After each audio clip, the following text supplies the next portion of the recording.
Com o surgimento e crescimento do capitalismo industrial e sua forma de aplicação, vista por muitos como exploração, surgem teóricos para apresentar um novo modelo econômico que, em suas visões, tornaria a sociedade mais justa e igualitária.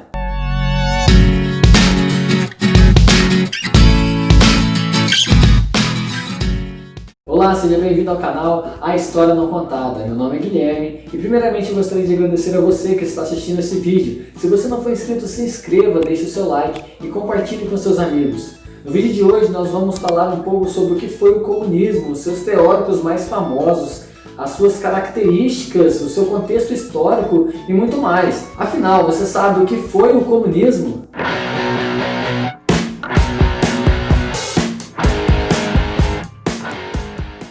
Ao contrário do que muitos conhecem, o comunismo ele não surgiu com Marx no século XIX. Desde a República de Platão já vemos indícios de uma sociedade livre da família e da propriedade privada, culminando no socialismo. Houveram pensadores antes de Marx que defendiam teorias socialistas como Robert Owen, Saint-Simon e Charles Fourier. São conhecidos como socialistas utópicos. Socialismo que será um tema para um próximo vídeo. Mas em síntese, na visão marxista, até o auge do comunismo ou até a fase final do comunismo, ele passaria pelo capitalismo, consequentemente por uma revolução proletária, onde os bens de produção ficariam em mãos estatais, fazendo um Estado enorme, um Estado controlador, para enfim chegar até a fase final do comunismo. Para Marx, a história de toda a sociedade até então existente é a história das lutas de classe, como ele escreve logo no começo do primeiro capítulo do Manifesto Comunista. E com o fim da propriedade privada e a concentração de poder nas mãos do Estado, a luta de classe ela teria um fim. Essa revolução proletária seria o socialismo, ou seja, um passo antes do comunismo. O comunismo de Marx ele foi elaborado no contexto do êxodo rural, por consequência da Revolução Industrial. E ao analisar toda a estrutura do capitalismo, Marx ele elabora um novo modelo econômico, onde por sua vez ele buscaria unir trabalhadores e patrões no chamado comunismo.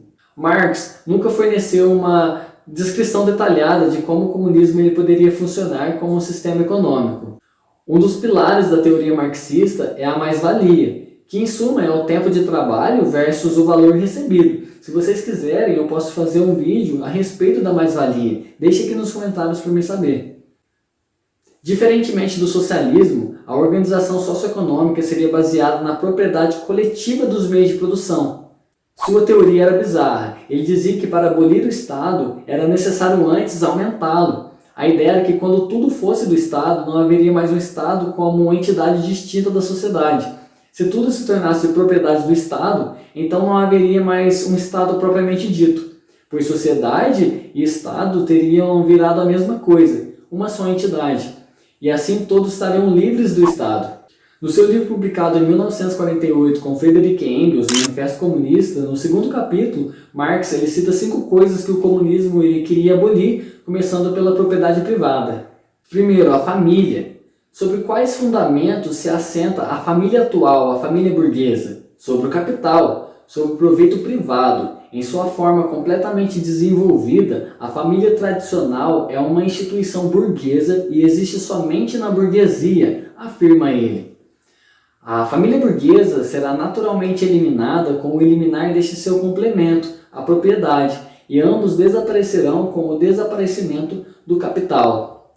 Para Marx, a família era a base do sistema econômico capitalista e, abolindo-a, consequentemente, atingiria seu objetivo. Segundo, individualidade. Marx acreditava corretamente que o indivíduo e a individualidade era uma força de resistência ao igualitarismo que ele queria impor.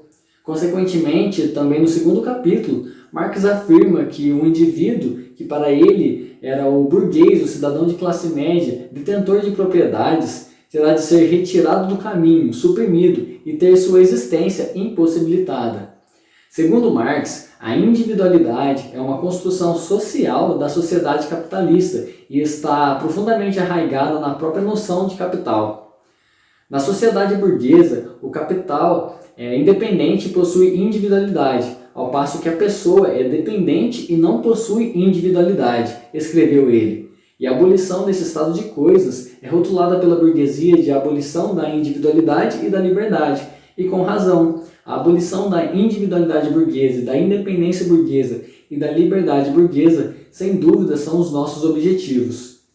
Terceiro, verdades eternas. Dirão os céticos.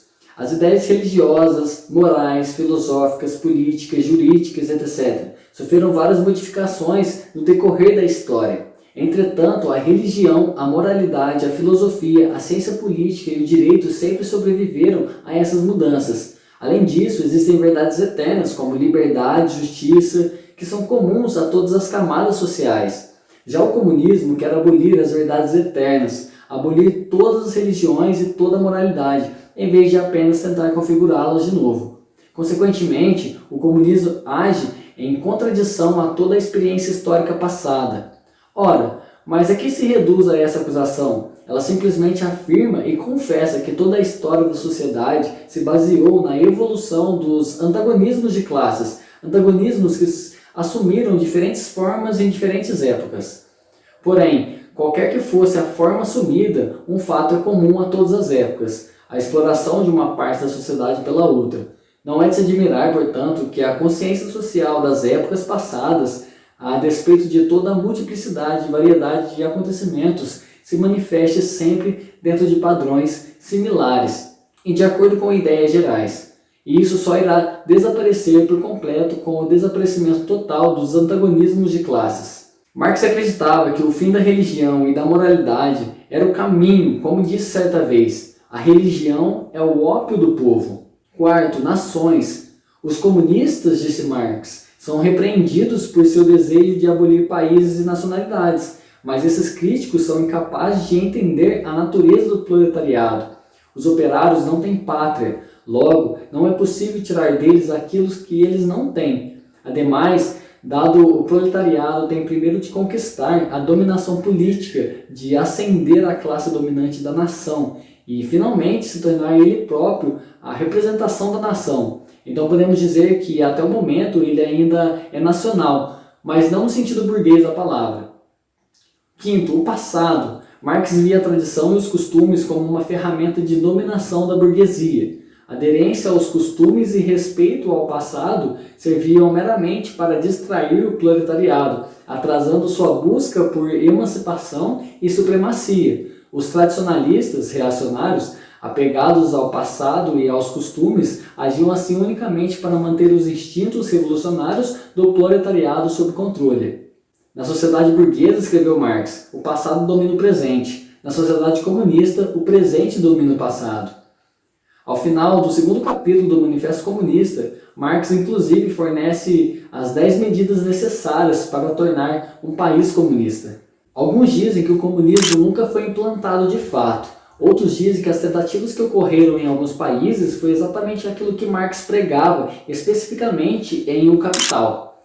O que a história nos mostra é que essas tentativas ocasionaram na morte de mais de 100 milhões de pessoas, conforme relata no Livro Negro do Comunismo. Para essa portentosa cifra, contribuíram desde a União Soviética com 20 milhões, a China com um recorde de 65 milhões, a Europa Oriental e o Vietnã com 1 milhão cada um, a Coreia do Norte e o Camboja ambos com 2 milhões, a África com 1,7 milhão e o Afeganistão com 1,5 milhão.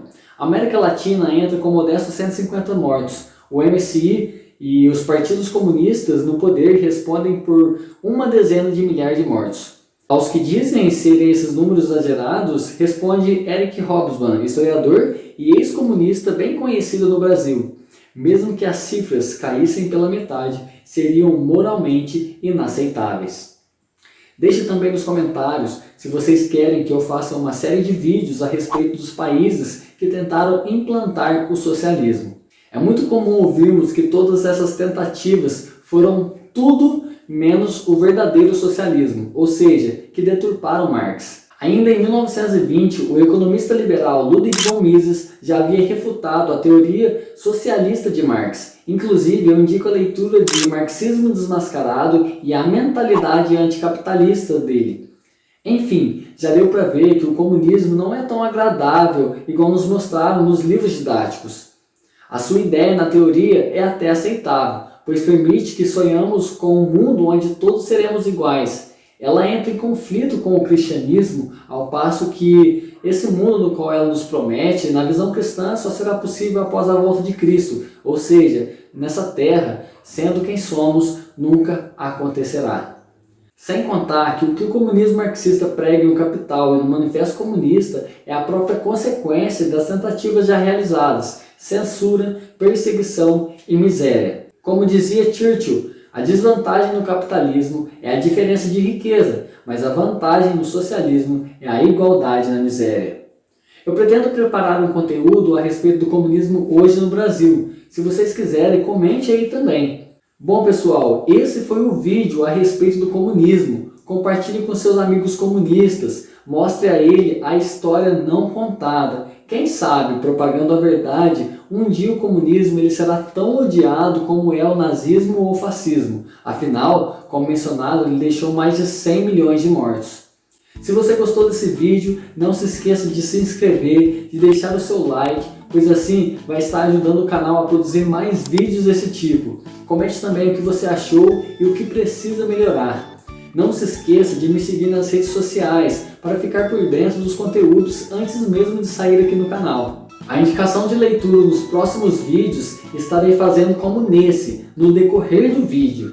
Então fique esperto e assista até o final para não perder nenhuma indicação. Verifique sempre a descrição, pois é lá que deixarei todas as referências do conteúdo tratado no vídeo. Logo logo estarei fazendo em um outro formato, com ideias de quadros novos para fazer mais conteúdos.